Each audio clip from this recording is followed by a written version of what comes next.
Good morning, baseball fans. Hope everyone's getting ready to have a good Mother's Day today. But for us, we're going to be reviewing some Saturday, May 8th MLB baseball games. So let's do that. But before we do, jump down there, give this channel a like, a subscription.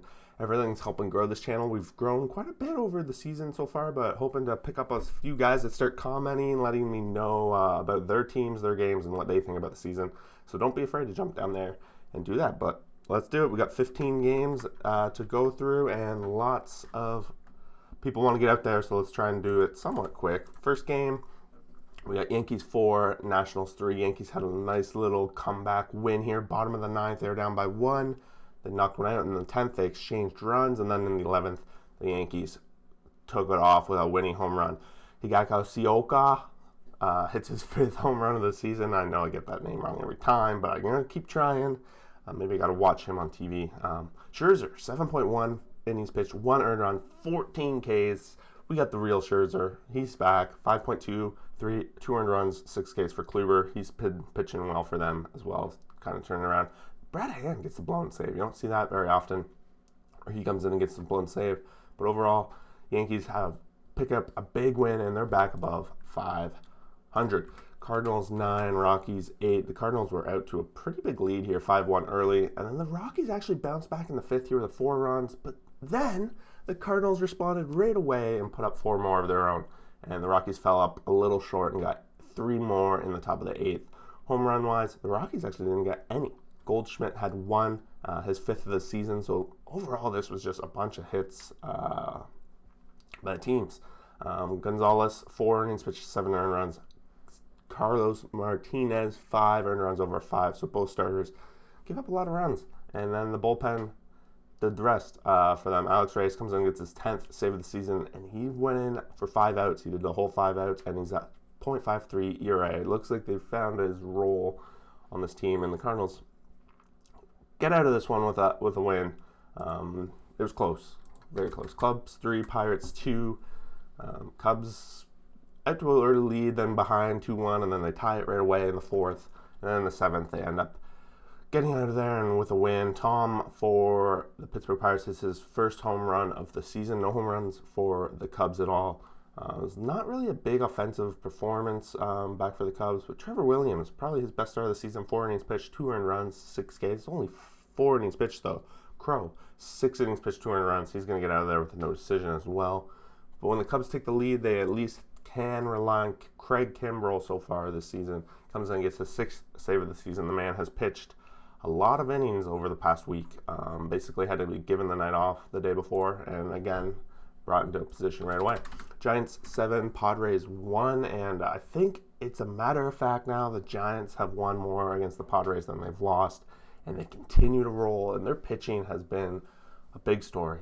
They held Padres to 1 run this game, 6 hits overall. That 1 home run. Crawford hits his 7th home run of the season, Belt 7th, Slater 4. So a home run night for the Padres. You don't see that very much. And so far this series, they beat up on Snell, and now they've beat up on Musgrove and gave him the loss. Musgrove, after that no-hitter, is now 2-4. ERA is up to 3, 4 earned runs, 7 Ks.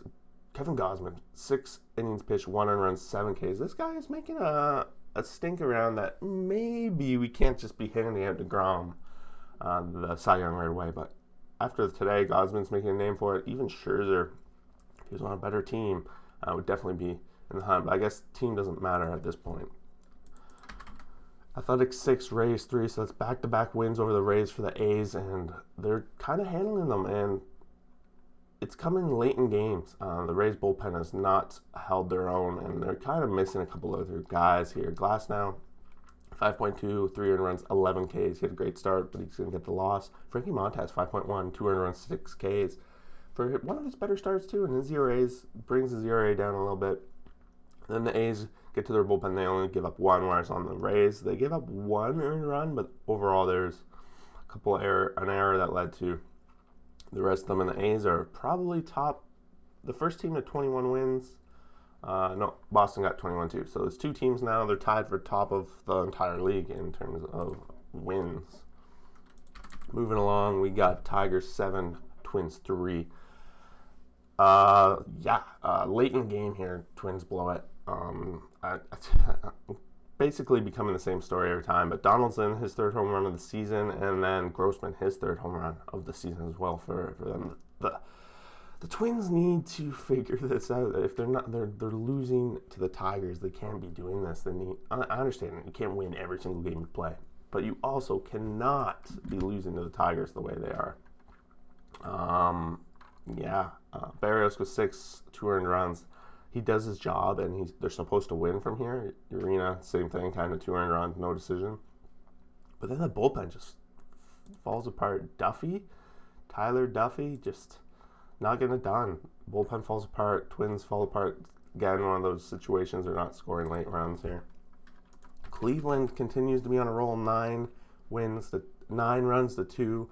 I know they lost yesterday, but they've been playing some very good offensive and pitching as well. The pitcher, Savali, now 5-0 on the season, 7 innings pitched, 1 earned run, 5 Ks. Castillo, again, 4 innings pitched, 4 earned runs. The poor guy's just not been able to get together. I think the leash might start be getting short for this Cincinnati Reds team. I understand they probably don't have anyone to replace him, but they're going to have to start looking for options. He might not be the option they thought he was.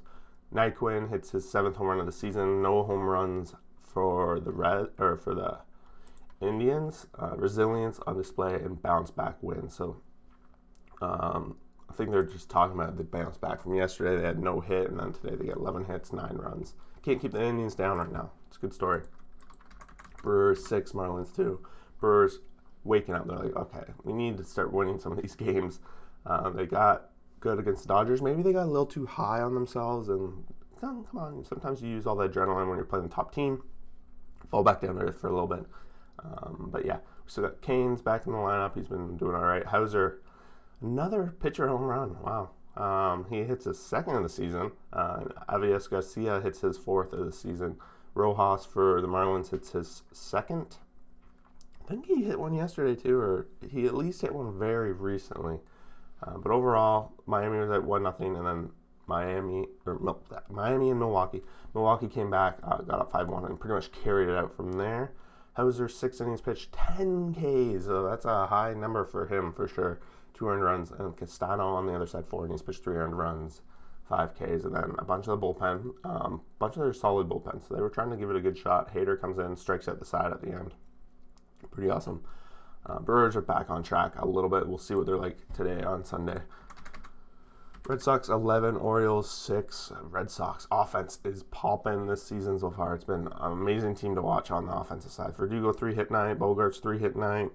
Home run for Chavez, his 1st of the season. Bogarts up to 7 on the season now, which is pretty great. And on the other side, Freddie Galvis hits his 4th, but it's not enough. And the pitching seems to be somewhat coming apart for the Orioles now. 7 earned runs from their starter, Lothar. I haven't even heard of this guy, but honestly, it might be his first ever start. I don't know. If you're an Orioles fan getting this far, let us know what some things we need to be watching, because every time I'm looking at the Orioles now, there's a lot of new names. Not so much in the lineup, but Garrett Richards goes 7 innings pitched, 5 Ks, 4 earned runs, so gets the innings that they want, so that's great for them. Boston wins. Here we go. Rangers 9, Mariners 8. And this one was intense because I honestly thought this one was over pretty early. It was 5-1 at the top after the top of the 4th. I was like, okay, they're going to go. But no, the Rangers had the offense and they popped today. And it's not the only day they pop, but they do. Gallo, 2 home runs today. He's now up to 6. Garcia, he's up to 8, which I'm going to get this guy. It's not Aviles Garcia. Adolis Garcia. It's about time I get to know this guy's name because he's up to 8 home runs on the season, and he's a nice little young man. He debuted a couple years ago. He's on 120 at-bats, so he's working his way along. We got to start giving him a little bit credit. Arihara, 3.25 earned runs, so not great. Swanson, 2.2, 1 earned runs, starts it off, and then it's just a battle. A ton of bullpen, but Ian Kennedy comes in. He's now up to 10 saves on the year. No one would have probably thought that the Texas closer would be in a position to be leading the league in saves, or at least close to it at this point. I think there's someone, Malcolm might still be ahead of him a little bit. But overall, Seattle's bullpen just explodes, and they lose after having a pretty significant lead at one point there. Mets 4, Diamondbacks 2. I was trying to figure out what hat to wear today. I almost put a Mets hat on, but I couldn't remember if they won. But now that I'm here, I'm like, oh, duh, they won. 3 runs early in the game. Lucchesi gets his first win of the season, and he wasn't the starter. He's kind of they're going back to that style where someone leads off and then they bring in someone. So that's what Lucchesi seems to be a part of right now. But they also bring in a solid bit of their bullpen, Familia, Loop. M. Kelly on the other side. Morel Kelly, 5.2, 2 earned runs. He had a good start, and he gets the loss. And that's probably something he's going to be getting used to playing on this team. Jeff McNeil hits his 3rd home run of the season. That's in the 3rd, and 1 on. So it was a 2-run shot in the 3rd there. It was a 3-run inning. Pretty much their inning. Lindor, he's creeping back up. He got 2 hits, and he's up to .19. So I assume he's just going to keep creeping up, right? He'd pay him a lot of money. Blue Jays 8, Astros 4. Blue Jays came out pumping offensively today. Biggio early on hits his 3rd of the season. Danny Jansen has now hit 3 home runs in a row, so he's up to 3 on the season, and it's 3 nights in a row. He's hitting one. And Marcus Semien, this game was really close in the 9th, and then Semien came in there, hit a 3-run home run in the 9th to give the Jays some insurance because they were up 5-0, and the Astros were slowly coming back. Alvarez hits his 6th of the season. Mats went 5, 3 earned runs, 4 Ks. Then they brought in Chatwood and so on. Javier went 5 earned runs over 5.1. And then the bullpen was pretty good until the very end there where they gave up that 3-run shot. But this one's going to be interesting in terms of power rankings, in terms of the league itself. These teams are neck and neck, and they're going into the rubber match today. Both teams, I have a lot of faith in them, good teams, and we'll see what they do going forward here. Next up, White Sox 9, Royals 1. The White Sox are going up, and the Royals are starting to trend down. It's been a little bit rough 2 weeks for them, and now they're back to 500. And a lot of it has to do with their pitching. Their pitching has just not been great, and White Sox they have a great offense, so no surprise that they kind of demolish here. Mendick hits his 1st home run of the season. Not super sure this man is their 9th batter, right fielder. So he's a new guy to the my radar at least. Lynch gets pulled after 8 earned runs, doesn't even last an inning. And then Lance Lynn goes 5 innings, 0 earned runs, 4 innings pitched. So Lance Lynn, let's see, did 90 pitches. So they're starting to keep a little bit of a leash on him in terms of pitches. Talked about earlier in the season that he had a streak that was going for 100 pitch outings, but that's been broken. Oh my God, I didn't even know this happened. I stopped watching, and I thought the Phillies had won this game for sure, and this is insane. The Phillies were up 3-0 early, and of course, going into the bottom of the 9th, the Phillies bullpen chokes. Like, what is up with the Phillies? This is the game where they can just really make a statement. They're up, they're playing division rival, they're playing the expected winner of this division early in the season, and then they blow it. This is a game that they can't be blowing. Segura hits his 2nd home run of the season. Freddie Freeman up to 8. And Pablo Sandoval, he hit that 9th inning home run to tie the game. Wow, his 4th this season, and it's a pinch hit, I'm sure. He's crazy. He's had 4 pinch hit home runs, but overall pitchers, Neris, his 2nd blown save of the season, but like overall, this bullpen's not been good. And it's hard to say, but once we go to extras, you can't hold too much. But the Phillies scored 3 in the top of the 12th, and then they give up 4. Like, come on, guys, you gotta be closing this one out. Holy, jumping and looking at this next game. I knew the Dodgers were leading 13-0, but holy, did it end up being a close score. I closed off at 13-0, not gonna lie on that one. What do we got? Home runs, Rojas for the Angels, his 7th. None for the Dodgers. So out of all of those runs, there's only 1 home run. Insane. Kershaw goes 5, 0 earned runs, so all of them kind of come from the bullpen in the end here. This guy had 6, but they weren't earned. On the other side, same kind of thing. We had 6 earned runs going to Bundy. So Bundy's 0-4 now, 5 ERA. I don't think we're getting the Bundy back that we saw last season or the season before. Iglesias coming in. Just a lot of runs in this one, but like it was over before. I'm surprised how close it got, to be honest here. But yeah, the pretty much wraps up May 8th baseball games. Thanks for watching. We will see you guys. Power rankings coming out tomorrow. Of course, some more Wake Up with Baseball and all that fun stuff. So like, subscribe, blah, blah, blah. See ya.